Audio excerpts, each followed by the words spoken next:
Hello and welcome to this week's Torah. In this week's Seder, we read about Yaakov and Esav, the two twins that couldn't be more different one from another. Esav is described in the Torah as an ish soda, a man of the field, Yodea Tzayin, a man who knew how to hunt. Yaakov was an ish tam. Yaakov was a man who sat in the tents, Yoshev Aholim, sitting and learning, reading his books in the library.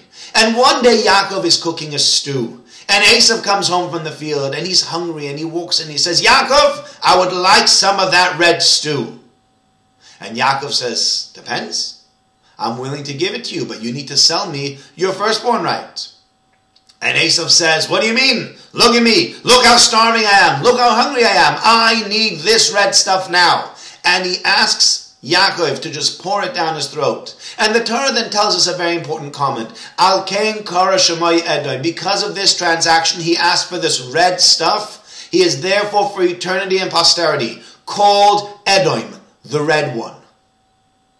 It seems almost unfair. Esav asked for some food. He was very hungry. We should call him for eternity and posterity. We should call him Edom, the red one. How is that fair? And how is that a name that seems to make sense within the entire network, within the entire framework of the understanding of who Esav is? Says Nachmanides a very important point and a very important concept. Esav had a choice now. Esav was choosing between eternally being the firstborn and, on the other hand, having this stew of lentils, this red thing that he calls ha'odom hazeh. And what's he going to do? What's he going to choose? Is he going to choose the correct thing that might be a little bit more difficult, but in the end of the day is the right thing and going to give him a lot better return? Or is he going to think short term and say, right now I'm hungry, right now I'm starving, I can't think beyond that, I want this red thing? And Esav says, no, I can't think beyond now. I can't think beyond today. What I need now is what I need. I'll think about everything later. And he asks and he sells the firstborn right for a lentil stew. Says Nachmanides, this is where we see the trait of Esav. This is where we see Esav's biggest problem and Esav's biggest downside, which is why we call him Edom. Esav goes ahead and Esav is willing to sell away eternity for what? For nothing. For a lentil stew. For something that's rubbish, that's here today and gone tomorrow. And he's selling eternity for that. Says the Torah, Al kain kara shemai Edom. Somebody that doesn't understand the value of eternity. Somebody that thinks what I can get today is important and what I'll have for eternity is not important.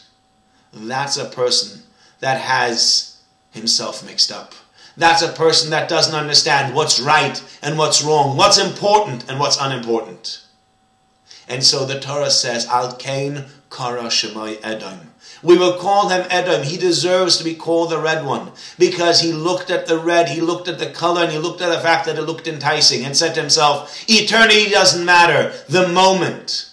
Eat, drink, and be merry. For tomorrow you may die. We're many times faced with challenges, faced with questions, faced with tests to know whether to do the right thing or whether to do the wrong thing. To do the thing that feels good today, or to do the thing that's correct that might not be as good today but will be better in the long run. And we show the difference between Esav and Yaakov. Yaakov has the foresight, Esav is very short-sighted. Let us not be short-sighted. Let's realize what is eternity and what constitutes the things that we do for eternity. And never give up eternity for something that's just a lentil stew. Because that's Esav, that's ha'odom hazeh, this red stuff. And we need to be bigger. We're not just people that are into red. We are people that are into eternity. Have a very good Shabbos.